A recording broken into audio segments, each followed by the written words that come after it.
Welcome to our COVID and Beyond series. My name is Andrew Cardozo and I'm president of the Pearson Center. As many of you will know, the Pearson Center is a progressive think tank that addresses the big economic and social issues of the day. And in that context, I'm pleased to welcome you to webinar number 22 on the major policy issues related to COVID and how it is affecting our society. The first one was held back in April. The earlier webinars have addressed the economy, long-term care, the manufacturing and tourism sectors, and racism, and are available on our YouTube channel. Just go to YouTube and type in Pearson Center. We're also available via podcast. I'll just mention one particular webinar. The first one we held was with Goldie Hyder of the Business Council of Canada and Hassan Youssef of the Canadian Labour Congress, and they talked about the topic we're talking about today, namely the future of work. I want to take a moment to thank our sponsors, without whose help these sessions would not be possible. The platinum sponsor for today is Huawei Canada, and the sustaining sponsors are the Canadian Building Trades Council and the International Association of Firefighters. Now to the panel. Today we will talk about the future of work and technology. We have addressed various aspects of the topic over the last 3 months, and today's discussion will focus more on the change in technology. Where do we need to go, and how do we get there? Our panelists are Denise Amyot, who is President and CEO of Colleges and Institutes Canada, which represents the publicly supported colleges, institutes, CEGEPs, and polytechnics. She's a former senior public servant serving in departments that address human resources, Indigenous peoples, and the public service. She's also a former CEO of the Museum of Science and Technology. Welcome back to the Pearson podium, Denise. Namir Anani is President and CEO of the Information and Communications Technology Council. In that role, he is Chief Strategist and driving force in bringing ICTC's world-class center of expertise and service to industry, education, and government. Before joining ICTC, Namir led the Policy Development Unit at the Federal Telecommunications and Broadcast Regulator, the CRTC.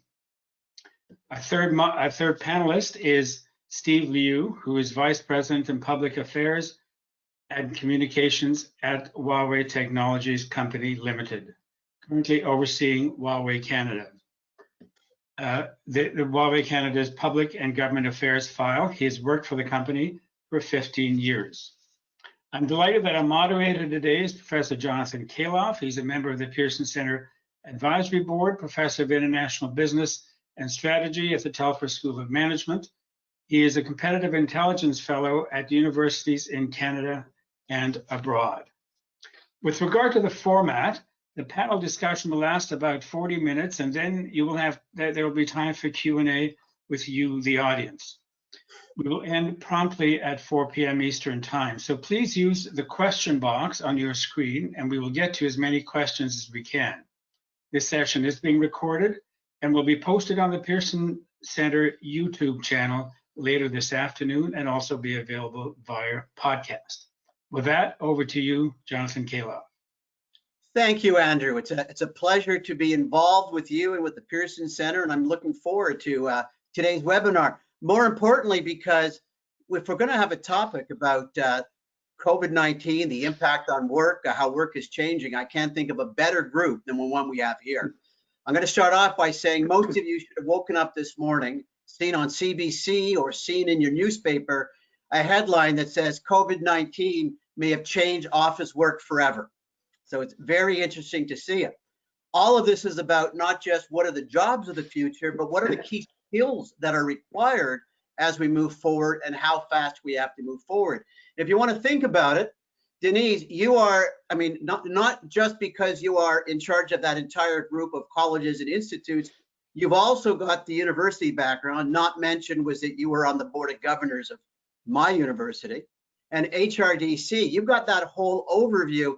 Namir, you're going to be telling us, because you're hearing it from your sector, from your companies, about how they're being run off their feet, what they're seeing as the future. And Steve, you represent one of the most advanced companies from an R&D perspective, and in telecommunications, in a sense, at the forefront of what these changes mean. The other thing I want to tell all the viewers out there, each one of these three organizations have produced, not just in the last 3 months taking advantage of COVID, but over the years, extraordinary research documents on the future of work. Namir, you've released about 4 of these in 2020. Steve commissioned one from Huawei before COVID happened. So I encourage you, go to these organizations' websites to take a look at what they're saying are the skills required for the future and the technology impact. And with that, Denise, I want to start off with you because, like I said, you're that whole overview. We're going to funnel down. What are you seeing? What are you saying? I mean, COVID-19 impact on work, technology requirements, skill requirements. What are you seeing? What are you saying? You have to unmute yourself.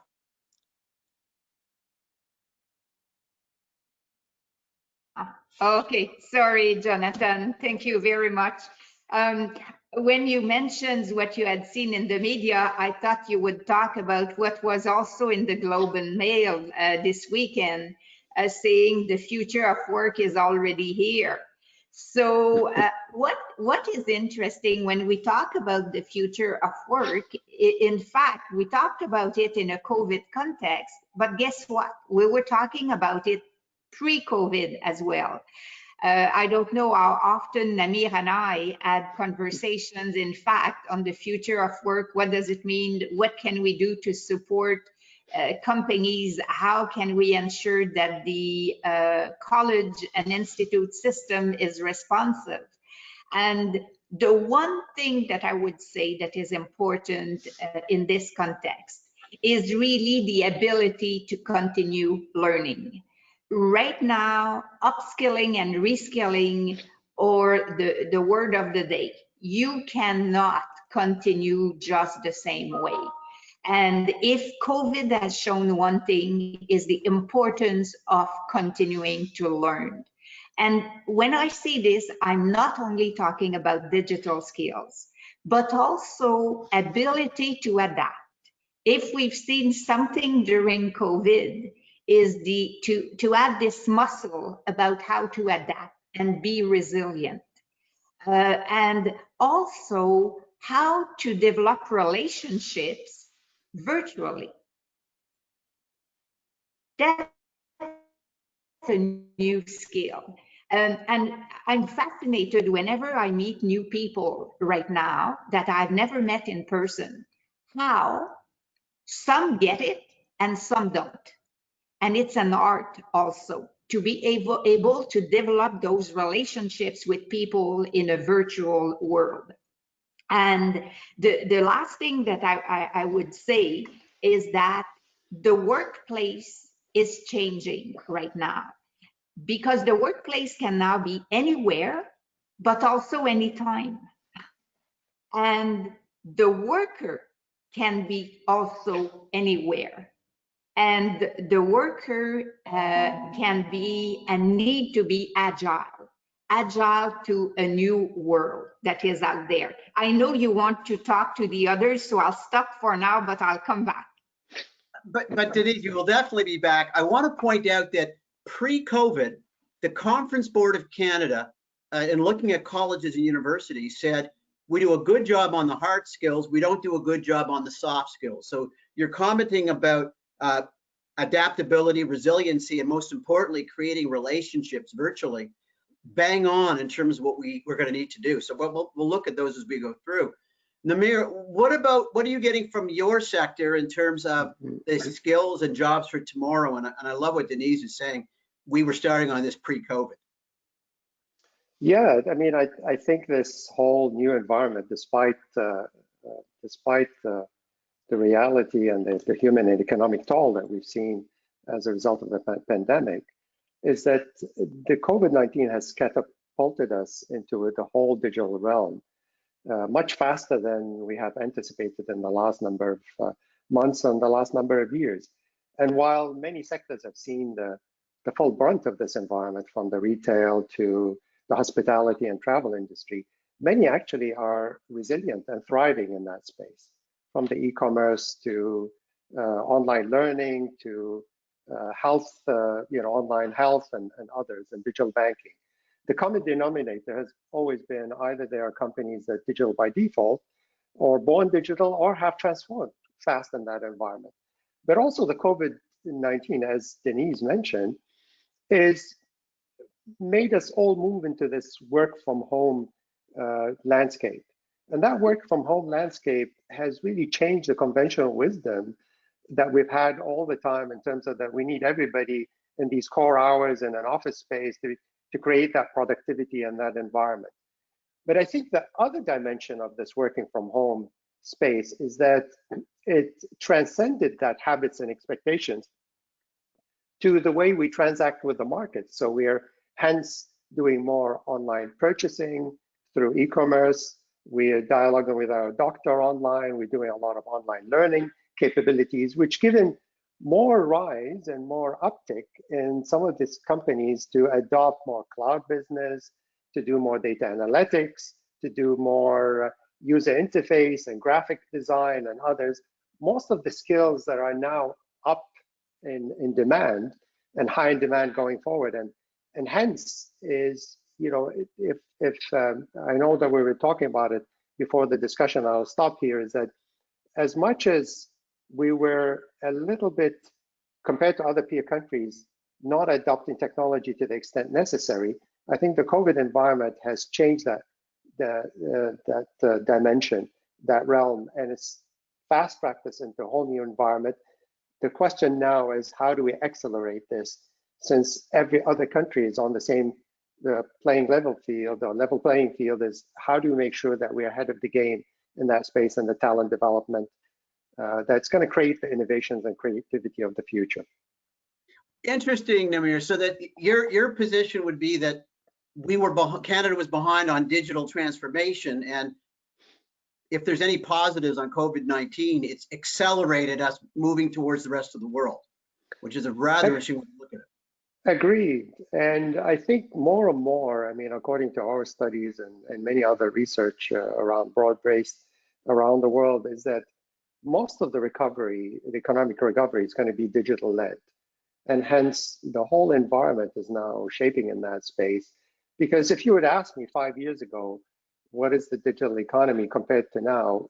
Now I can't sort of highlight it as sector or industry vertical.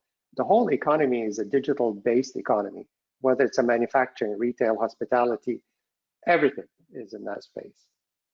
And Namir, I got to tell you from my side, and then Steve, I'm going to go over to you. As a professor, as you can well expect, I've been doing online courses. And I started off many years ago with many platforms saying, this is terrible, I'll never do it, I need to be face-to-face. I am now sad to report that by use of these technologies, I've seen learning rates are higher, retention rates are higher, and even in co-chairing some conferences, more involvement from participants thanks to some of the chat boxes and others. So Namir, I'm with you. I was one of these guys that was fighting it. One of these old, whatever you want to call them, and now I'm looking at it and going, why didn't I start this earlier? And yeah, we'll add a whole new dimension to it, because you have accelerated peer review, you have more capabilities to interact, dialogue, online tutoring capabilities. It opens up a whole realm, a whole capability of learning that potentially wasn't there before. But the question is going to be, how do you transition? Do you go into a blended approach? How do you move into that space as fast as possible? But I think that's the whole debate on this environment going forward. Steve, there's two aspects here that Namir and Denise have brought up that I think are so on point for you. And for those of you that don't have Steve's background, not only is he in Canada, Huawei, he was in Latin America. I mean, he flies more than I do. And I didn't think there was anybody that flew more than I do. So you've got that global perspective on where Canada sits in terms of digital transformation and the broader sense of the skill sets required to move in that direction. So as the guy sitting at the center of it, and most definitely on the communications aspect, similar question to you. What are you seeing as the skills required as we move forward in this? And where do you see Canada sitting in terms of digital transformation compared to others? Okay, yeah, thank you, Jonathan. Yeah, I worked in Huawei 15 years, but and most of the time, like 14 years, I worked in overseas market in Asia Pacific regions and also American regions. Yeah. Yeah, last February, it's my first time in Canada. So our team also prepared some numbers to me. So I saw network quality, yeah, compared with the other G7 countries, Canada always ranking #1. So the network quality is good. Yeah, but if we talk about the whole picture, talk about the infrastructure, yeah, the connection, this is the basic. And then for the data center, the database, and then for the software and applications, and also vertical solutions, I think Canada still have some like a big space to improve. Yeah, so this is what we call the digital transformation. I think it's still, yeah, I think still have the big room to improve. Yeah, I think this year for the COVID-19 is for sure it's a very big impact. Yeah, but also really accelerate the digital transformation all the world. I saw the globally from all the operators we work together, it's across the 170 countries. All the data traffic increased to almost double, or some countries more than double. And in Canada, like e-commerce is increased to 110% for the e-commerce in May year on year. And also like we call the right now it's online everything, online gaming, online education, online also the health, yeah, everything like try to go online, already online. So this is a challenge, and from our company or from like the industry. So I want to give Huawei as an example. I think first from our company, it's like we have 170 countries operation. So this year is also a challenge for us. So many meetings, we need to involve like more than 100 countries team, like in our online meeting. So we need to adapt the time difference, region difference, the language difference. But this is I think we need to embrace these changes and embrace the challenges. I think many companies face the same challenge, but we need to embrace and also adapt.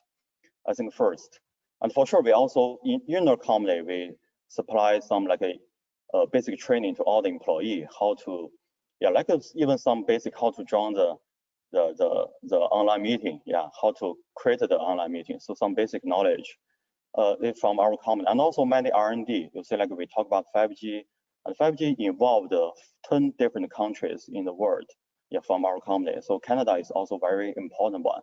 So we have our R&D team is work like also very closely with between the different countries. And second, in Canada, we work together with 18 universities. So with different topics with AI, cloud computing, and fiber network. Yeah, so we also like try to enhance this cooperation, and also hope like can support the new infrastructure, we call it new infrastructure and the digital transformation for the long future. And the third one, I think today I discussed a lot with Professor Jonathan. We run a program we call the Cities of Future during past 5 years in Canada. But that one is we focus on some university and choose some students and also some colleges to introduce like from the market, what's the latest technology and how is the market trends. I think this is very important for the students and for the professors. So as a company, because I think we know more about what's the market really need. So hope we have also more collaboration on that.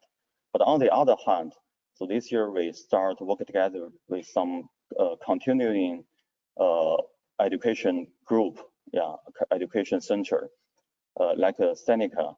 So this is we hope we can also work together for some like online basic knowledge and basic skills, cover more people. This year we talk about we want to have like cover more than 10,000 people. Some basic short term, like 3 days, 1 week. This is quite important. Yeah, some basic knowledge and basic skills Yeah, I remember like one time when I go to my TD bank. Yeah, so right now like every you need an online register and even use an online like a QR code scan. So some of them even they don't know how to operate. Yeah, this is I think we hope we can also contribute more to the community, to the society. Yeah. I think that's interesting, Steve. And Denise, I'm going to go back to you on this one. Is that you know, when I had coffee with Steve, I was enjoying hearing about that training program they're doing. And too often we tell the colleges and universities, tomorrow you need to create something new. Yeah. So I guess the question to you is, you've heard there's infrastructure needs and there's training needs. In terms of the role of the colleges and the institutions, what are you hearing in terms of the training needs that need to be developed and developed ASAP? So first of all, it's to ensure that both the industry and the colleges and institutes work hand in hand, work close together. And in fact, they do. Many people that are listening today may not know about committees that we have for every single program that we have in the system. And we have over 10,000 programs. And those are called Program Advisory Committee. They exist for each program in each institution. And the people that are made up those committee members are people, in fact, from the industry. And they work with the college and they talk about what are the skills needed, what is the curriculum, what should it be like, what kind of internship, what's the labor market needs look like for this year, next year, in the next 3 years. They will talk also about even the equipment that is being used. And this symbiotic relationship is very, very important for the industry, because we make sure that, in fact, our graduates are ready, and they are ready for what the industry wants. And that's why the job placement of our graduates is so high. It's 93% across the country. So it's extremely, extremely high. And when we look at the needs, we did a survey in the fall, okay? It seems like a long, long time ago, but it was just last fall. And that survey was interviewing Canadians with respect to lifelong learning. What was their feeling about that? 98% of them believe in lifelong learning. And so we were extremely, extremely pleased. When we asked them what were the barriers for lifelong learning, they told us in a lot of cases it was a financial barrier and it was time. That's why time, we address it in a variety of ways, because our colleges and institutes can offer 1 hour program, or up to a week, 2 weeks, 2 days. It could be 2 months, 3 months, 8 months, 12 months, a year, 2 years, 3 years, 4 years. So it's very, very adaptable. And in the last 6 months, I have to say, there has been such an increase of micro-credentials across the country. And those micro-credentials become extremely useful if you are an employee already, but you want to upskill, or if you are unemployed, or if you are a student. Let me give you an example. If you have either a diploma or a bachelor degree in business administration, there are thousands of you that have the same credentials. But if you want to differentiate yourself from others, let's add to that micro-credentials in business analytics or in cybersecurity. Immediately, you expand the areas in which you can work, because it adds to your already good credentials. It gives you an edge, if you want. And if I have one thing to mention to people, continue learning, seek out, look for opportunities to up your game, because that's what is important right now. And, you know, that's it, you know, when you would study for a while and then you would stop. I'll give you a statistics that will surprise you. Half of the students in colleges and institutes already have been to a college or a university. And 1/3 of them already have a degree either from a college or a degree from a university. So this shows you, in fact, as a prime example about how the students that are in our post-secondary institutions, in fact, they go back to upskills and to reskill because they know that they need it. That's fantastic. Namir, you've got Denise, who has just told you she has flexible structure with her members. They listen to the associations, and they have the ability to do anything from a 1 week to beyond. Tell her what your sector says is needed in terms of training, since we need to move quicker in digital transformation. What do we need? Yeah. What are your 3 asks? I mean, definitely, we talk extensively on this issue, and we work very collaboratively with the colleges and universities across the country. But it's interesting because certainly in an economy that is facing structural transformation, and quite rapid one, as a result of many factors. It could be the trade, the COVID environment, demographic shift, the technology space. We have to adapt. And I think what Denise mentioned is very, very critical, is that we have to create this environment of continual finishing schools, that your first degree is not going to carry you throughout your career. You have to come back to retrain. It's almost on a 3-year cycle. We're seeing, at least in the digital space, that you have to retrain, acquire new skills to do that. And that's going to be really pivotal for our economy in the future. If we're going to position it for the next number of years, and specifically in a more digital-based green economy, that we have to bring those resources and make sure that we're creating the capabilities of training. I'll give you an example. I mean, currently we're working with Calgary Economic Development on a program called Edge Up in Calgary, with the idea of transitioning some of the workforce from the oil and gas industry to more fast growth sectors of the Calgary economy. And it's an exciting initiative. It's one that is funded by the Future Skills Center. It's a pilot program that has all the dimensions of creating that upskilling and transformative nature of it, because you're transitioning them to fast sectors of the Calgary economy or the Canadian economy. At the same time, we have to see how do we upskill the workforce within careers in this space as well, but also continue the programs that we have, and such as the work integrated learning, to provide the experiential aspect between the academic institutions and the industry. And if there is ever a critical time to accelerate these, it would be now, as a result of all the digital adoption and capabilities that we have to go forward. So wholeheartedly agree. I think it's about continual upskilling. The colleges and universities going to provide this dimension, and we have the best in the world. And that's going to be the differentiating factor compared to other countries, because, and I'll stop at that, is that you hear a lot that technology is going to take jobs. I can tell you of all the results and all the research that we do, for every job displaced, there are many, many jobs are being created.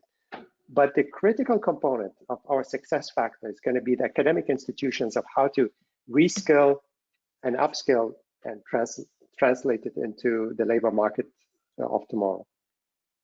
Namir, I remember reading books from the 60s and 70s that said with technology and robotics, I'd have so much vacation now, I would just have such a great life. The technology came, the vacation did not. So you're absolutely right. Steve, the same question to you. And Namir has brought in a cultural element that's important. And Denise, you brought that in as well, which is the continual learning where they feel we lag behind. The courses they seem to feel are on track, and there's some hardware issues as well that we need to move forward on. Steve, again, back to the global look, as we go towards digital transformation from your perspective, from the company, from the global, what do you see here? What's your ask to Denise, to Canada, so we can move faster towards this? Yeah, I think for Canada, like for the digital transformation, this is also what we want to do something. So right now from the globally, it's more than 200 countries. So from them, like 114 countries, they already built up like a national level, the digital transformation plan, or like they call the like a national, like a new technology plan. It's a national level. And I think in Canada, so they have like a digital 115. So it's launched in 2015, but like finished in 2017. So I think now, for sure, as a country, as a big country, also need to have some like a national guideline or national plan to driven the different industry, to driven the different sectors. I think this is we can also, as a company, we all hope we also can bring the other countries' experience, like a government to government, G2G, to Canada. So I think there have still many, no matter it's a good case or some like even some the other countries made some mistakes. So this is, I think, good to learn. Yeah. So this is, I think, the first one. And second one, I totally agree. Like just saw Namir and Denise. So I think the like lifelong learning. Yeah. So we hope also from our employee, and also we talk about we are keep working with the universities and also some other like colleges, and also the institutes to expand our like training basis, to get more people get more idea or more like basic knowledge, basic skills for the new industries. Yeah. It's interesting, see, when you talk about the basic knowledge and skills, Denise has talked about the weakness in the soft skills. And there's no question we've seen that, how to network online and the culture of lifelong learning. Steve, what have you seen in Canada in terms of the weakness in skills in general when it comes to the digital transformation as you go across this country, and even as you look for employees? Where are we weak? I think some numbers like we can compare. Like in China, so more than half university students, their background is engineering. More than half. So this is the big numbers. So that's why right now, like before, in China we talk about there have some like a labor benefits, but right now it's instead of we talk about labor benefits, it's engineers benefits. So in next 10 years, and I think they will generate a lot of power, a lot of the benefits, interest for the country. I think in Canada, I think first from the, so this is I think just how we talk about from the industry and the universities can work more closely, and from the companies from industry can bring more information, more trends, like next year, next 3 years, next 5 years, next 10 years, what's the market trends and what's the market need? What kind of the talents we need? So this is also maybe can drive the university and colleges to adapt and also prepare the like a student's plan, training plan. So I think this is from market driven, and also from the university, because they really have the many very important research, because companies they are more focused on the development, more focused on the go-to-market, but the university they have more research. This is also can give like a more like a direction, more direction driven to the market. So this I think we can really work closely. And by the way, so just want to remind me, so about the infrastructure, this is also what we want to discuss. I think in Canada, because it's a big country, it's bigger than China for the area, and have 37 million population. But for the basic infrastructure, I think my compare so many people like complain the connectivity, So because cross country only have 22,000 mobile sites, You know, this is only half of Shenzhen, yeah, and less than half of Beijing as a city, yeah. So I think it's basic infrastructure, basic connection is a base, yeah, for all the digital transformation. This is really have the big space to improve. So we talk about right now because we already started our research 6G in Canada, yeah, and some other countries 6G. And right now because 5G is a hot topic, but even many places there are no G. Yeah, so this is I think we can really work together to improve. Yeah, and for sure, in order to guarantee the digital transformation, there one important topic for the digital privacy and the cybersecurity is an important topic, and that's why we hope, yeah, with Canada is a rule of law country, we hope like we also can work together, build up some like rule of technology, rule of cybersecurity, rule of digital privacy. Yeah, this is will be everybody will be clear. They have a line. So I want to go back, Jonathan, on something that Steve mentions with respect to broadband. In fact, if there is something that we've learned with COVID is how unfair it is across the country right now for people that live in rural areas or northern or isolated areas and having no access, or taking 8 hours before they can download something that in another place could be downloaded in 5 minutes. And this is something that needs to be fixed. And the government had mentioned in its last budget that in 10 years, initially it was in 5 years, 95% of Canadians would have access to full broadband. And then in 10 years, 100%. This doesn't make sense. It's immediate. This is something that is needed. We saw it in our colleges, and same thing for universities. Some students were penalized because of that. And when you talk about a country where there's access for all, nobody is left behind, I think it's very, very important. And we saw another challenge for professional and technical education and training, because when you teach hands-on, guess what? It's difficult online. But we have we have a solution to that. And that's something we've asked government for, is the possibility, in fact, to share all the resources that people have, that they have developed, short modules that use augmented reality or virtual reality. Because many of our institutions have some of those modules, but imagine what it could be if we could put all those on one platform and they could be shared among each other. So you would not need to reinvent the wheel.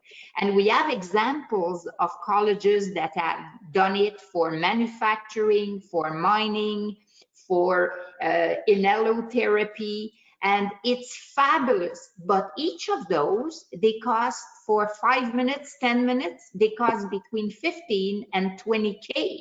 So, and when you need a number of them for a given course, you just cannot afford it. So this is certainly something that we are looking for, and it would not cost a lot of money. With 50 million, we could go a long way, and just imagine how leading edge we could be with respect also to the future of work. Because of course it doesn't replace the in-person, but it prepares you way better. Because the example I always give to people, and I will close on that, is that because with COVID, everybody is interested in respiratory therapy and how the lungs work. If you teach about respiratory, it's very difficult to find 4 people that have 4 different sicknesses. you will find probably a normal person that breathes normally. And then if you're lucky, you may find another one that could come in your class that day that is sick, that has one of those. But we already have one of our college that have developed that expertise where with virtual reality, you pretend you touch the back of someone and suddenly you hear different ways of breathing and you know who has what. But imagine if we could have all those tools on a common platform, what it could mean. That's interesting, Denise. There's many elements there that I wish we had more time to explore, but I'm going to push on one of them right now and give that to Namir, which is that, Denise, you bring up a very interesting point that as we move towards digital transformation, and we have to do it in an accelerated pace, as work transforms, we're working from home, we're seeing a bias against people in remote areas for sure. We're seeing a bias against, I'll throw it in, lower income people, like what it costs to make this happen. There's other disadvantaged groups that we're seeing in the studies aren't benefiting from, cannot tie in. Namir, this is your sector, buddy. This is yours. What is the plan? If we want to accelerate leapfrog, which will create a lot of great business for Steve, how do we bring these disadvantaged groups into this digital transformation? I mean, there's several components to this. I think it's a very critical debate going forward. I think from a technology perspective, 5G is a very much of a pivotal for this the whole new environment for many reasons. One, it's bandwidth and data carrying capacity, but also the fact that it's almost real time that Denise mentioned that, you know, in terms of leveraging for virtual and augmented reality and others. But it's going to give birth to many other industries, whether it's autonomous vehicles, remote surgery, and others, because of the almost real-time capabilities that I mentioned that other technologies could not.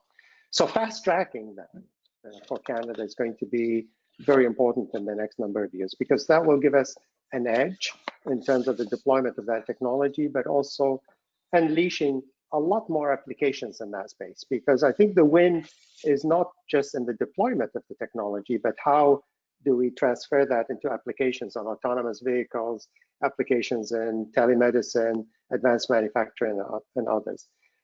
The component that you mentioned as well is, apart from the footprint across the country and how do we enable it, is the pricing and affordability. And I think we're all, you know, coming to the conclusion is that we need more competitive landscape in that environment.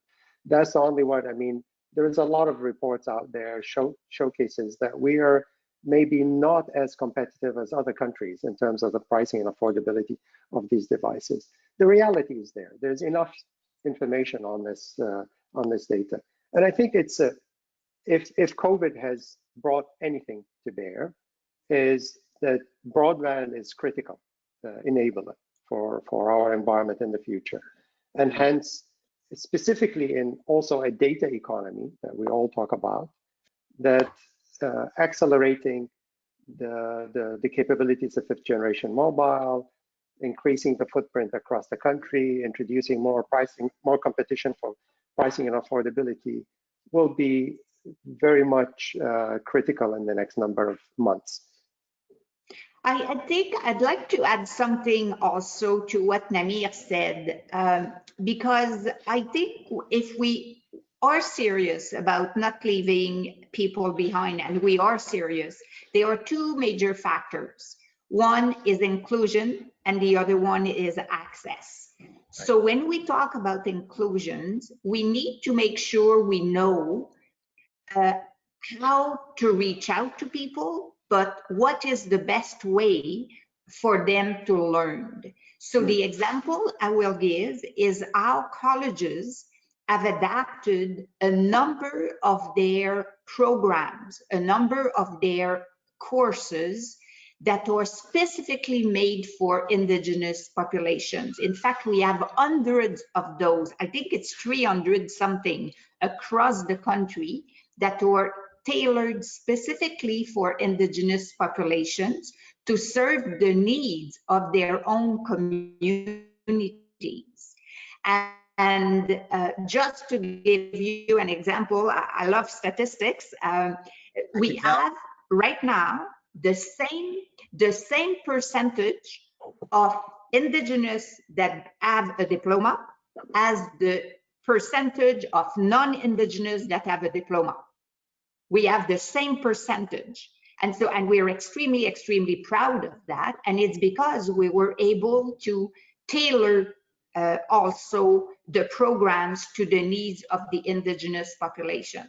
The second aspect is access. We already talked about time, we talked about money, Namir and Steve talk about broadband, but there's something else that is important, is the recognitions of what people already know. Because sometimes there are some people that, guess what, they don't have the credentials, but they know how to do things. And so I think prior learning assessment recognition is key in that. It should be something that all Canadians have access to, and if they cannot fund it, it should be provided to them with funding from governments. Because if more people would go through a PLAR process, a prior learning assessment recognition, they would be encouraged, because suddenly they would not need to redo everything because they just don't have the paper to prove that they have the knowledge, and they may just need 50 hours or they may need 1 semester, but it would shorten the time that they need to have those credentials. Yeah, if I may add, I know I gotta let that go for now because I'm cognizant that I want to get a last one in from Steve, and then we've got a few Q&As I'm sure to put in. Andrew will kill me if I don't let that in. Steve, you've heard from Namir and you've heard from Denise what's needed and what they can provide in a sense in moving forward in digital transformation. Yeah. What do you see as the role of companies like yours in helping them move Canada in that direction? And then Andrew, you're going to jump in for Q&A.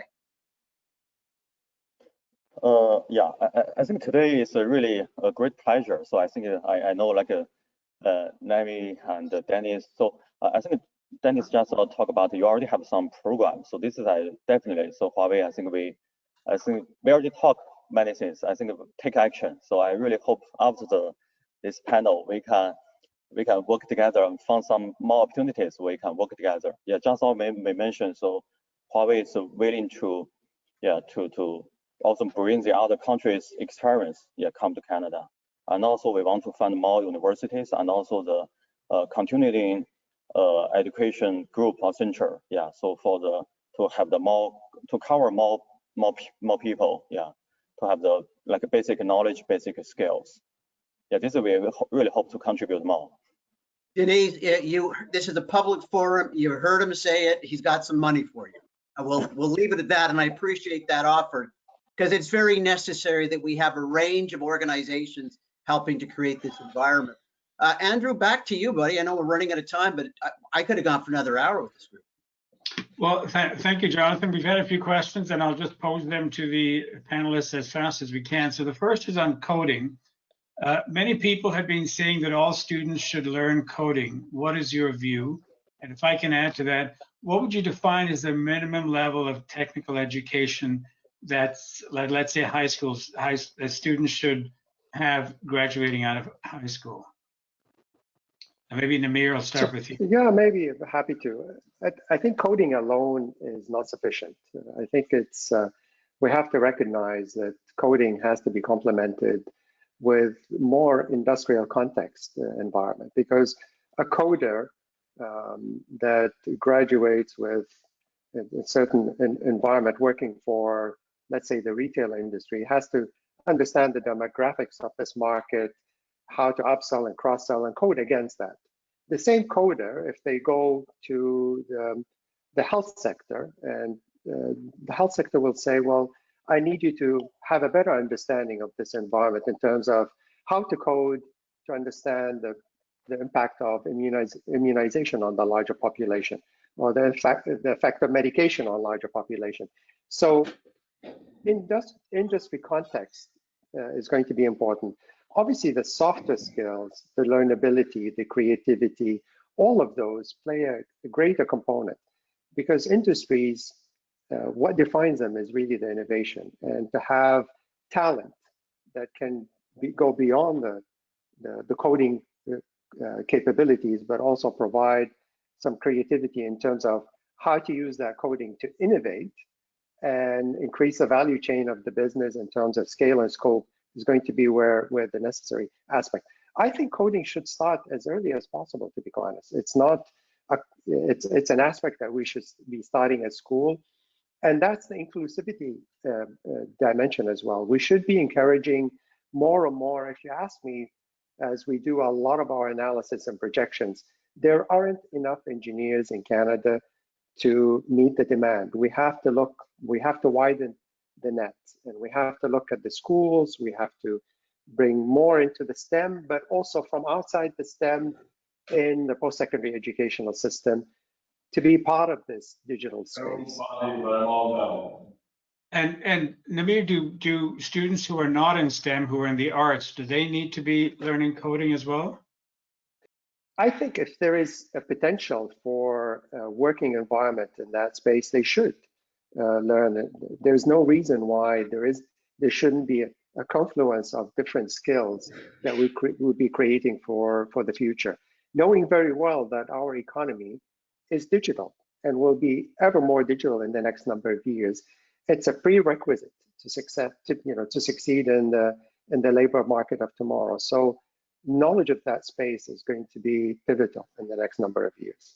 Yeah. Denise, Amyot, your thoughts on coding? Coding, honestly, coding will be done by robot if it's not already happening. So I'm not a big fan of coding. You know, if people love it, yes, go for it. But if you don't, it's okay. There are other things that you can learn that are technical or that are digitally oriented. So what's the minimum level of technical education? I would say two things. First, being able to function in the field that you are working or studying in, using digital skills, but the most important, able to learn and the willingness to learn. That is key, because if you don't have that, you will become, en français, on dirait périmé. You will become out of date very, very quickly. Yeah, okay, thank you. And Steve Liu, what's your sense about coding? Yeah, our company is because a ICT company, so I think most of our employee in companies, so their background is engineer, so most of them they know coding. But I think for the new generation, yeah, from my point of view, it's better like to have some basic coding knowledge. Yeah, maybe not so much, but have some basic one. And also we hope like get more numbers in Canada, because when I was in Brazil, we make some analysis with a consulting company. Like there are some countries, many countries, they have one hand their unemployment rate is still high, but on the other hand, from the ICT, especially for the software programmer, so they have the big gap. Like Brazil on that time, so they have 10 million population, like they lose a job, but from only for the software developer, they have until 2025, they have 400,000 like gaps. I think many countries needed like more coding engineer, or yeah, I think some of the basic mindset also important for the new generation. Okay, thank you. The next question actually is addressed to Denise, but I'll ask you all to comment on it. Denise, saw on Facebook last week that you're offering free personal help to those who have collaborated professionally in the past who are now unemployed.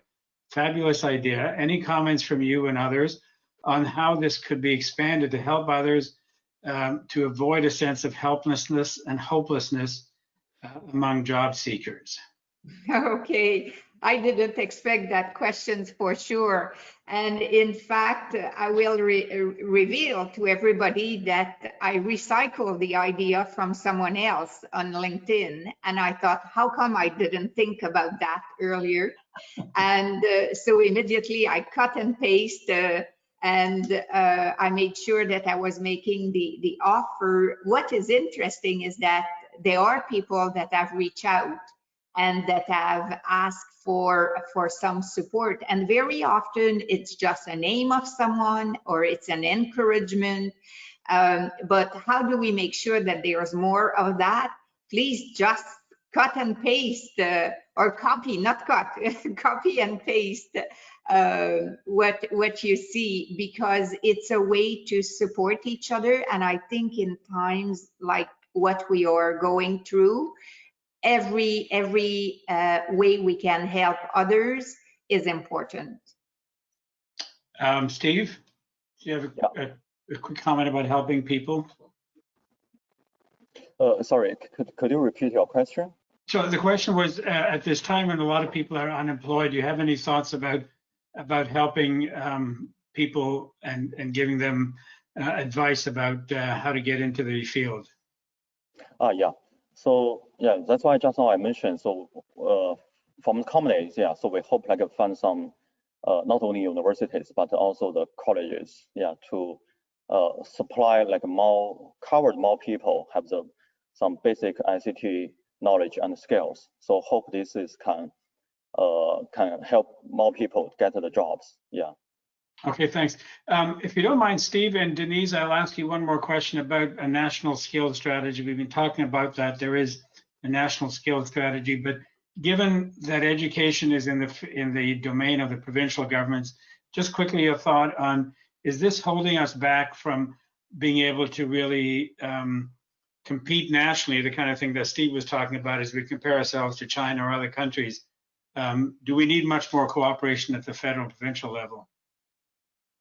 We definitely, and what we need is, in fact, I could talk a full hour on that, but what we need is a national skills framework, and we need a national recognitions framework where we can recognize the credentials from one place to the other without needing many articulation agreements by each institution with hundreds of other institutions. So definitely the day we will have a national skills framework and a national recognitions framework, we will be further, that's for sure. Namir, your last thought? Yeah, I mean, I think it's critical that we position ourselves. I mean, talent is the most important comparative advantage in a global economy. We have to put all our priority in that space and looking in terms of the whole continuum of it, starting from the schools to post-secondary education to alignment with the industry needs and others. I think the future is for those who create it, and it's up to us to start looking at how do we put the right pillars for the next number of years to make that environment. But we have to also look at the inclusivity aspect. I think we as an organization very much believe in this shared economy as much as others. I think we have to look beyond just the normal mainstream of talent and looking in terms of indigenous youth, accelerating the women participation in that space, people with disabilities. It's not only social sense, it makes a lot of economic sense to bring a lot of diversity of thoughts to meet new markets and expand new markets. Like I mentioned earlier, and I stop at that, we're in a race with a whole global economy. Yeah. We're going to need all the creativity that we can get our hands on to enable that environment for the next number of years. Okay, well, we are out of time. I wish I could cover some more questions, but thank you to the audience for sending in your questions. A special thank you to our panel. Denise, Amyot, welcome back, and thanks so much for coming again. You add so much more every time you come to our panels. Namir, Anani, and Steve Liu, welcome for the first time, and do come back again. Thank you, Jonathan Calof, for your moderating this panel. I think the discussion, of course, is very friendly, very timely because of where we are in Canada. But in terms of the work we're doing at the Pearson Centre, in terms of reimagining Canada post-COVID, this has been a very helpful discussion. I just want to tell the audience about 3 other webinars coming up. On September the 10th, we have a webinar on national childcare. On September the 14th, we're having a discussion on the public service of the future. And on September the 16th, we have a session on cybersecurity for the remote workplace. Indeed, the latter two have very much to do with what we've talked about today in terms of technical education. And who knows, when we're talking about childcare, we should be talking about starting them off early. So I'm sure there's some components about technological education there too. So thanks, everybody. Thanks for joining us today. I'm sure the audience would want to clap, and I'm sure they're clapping and they can't hear us. So I'll ask you to clap for each other as we tune out. Thanks very much, everyone. Thank you. Nice being with you.